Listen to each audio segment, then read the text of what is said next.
The life of a death row inmate is now in the hands of the Supreme Court. In 1995, Dwayne Buck killed his former girlfriend and her friend.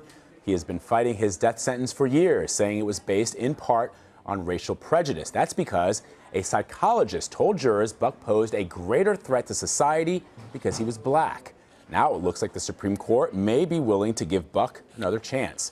CBS News Justice reporter Paula Reed is in our Washington bureau and joins us now. Paula, what kind of attorney would introduce racist information about his client?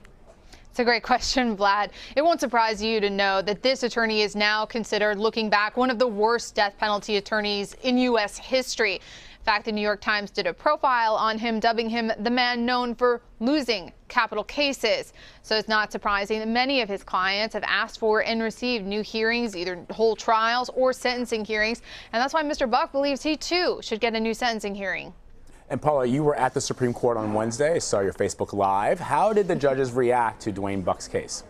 Vlad, they were very sympathetic across the board. Justice Sotomayor has really carved out a place for herself on race issues at the High Court. She was clearly on his side, but even Chief Justice Roberts noted this is a very unique case about the Constitution and about your right to be sentenced regardless of your race. Justice Alito noted that the case was bizarre and the facts of the case were indefensible.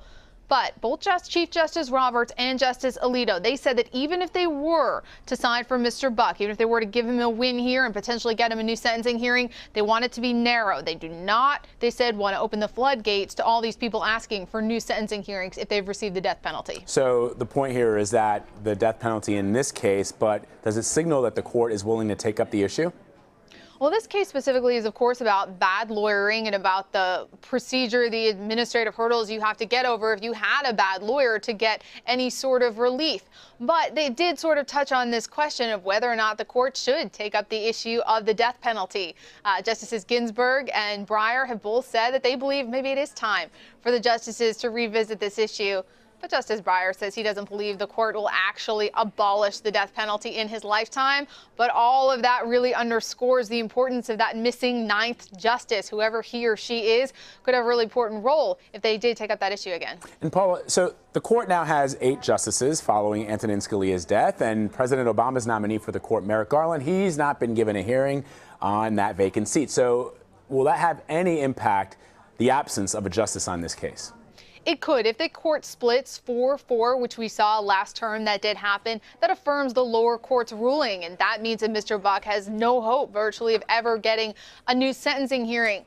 But it appeared that the justices were on his side, were likely to give him a victory in this case. But even then, it's a long road for him to get a new sentencing hearing. Even if he gets one, he could potentially get the same sentence. He could potentially be sentenced to death in this case.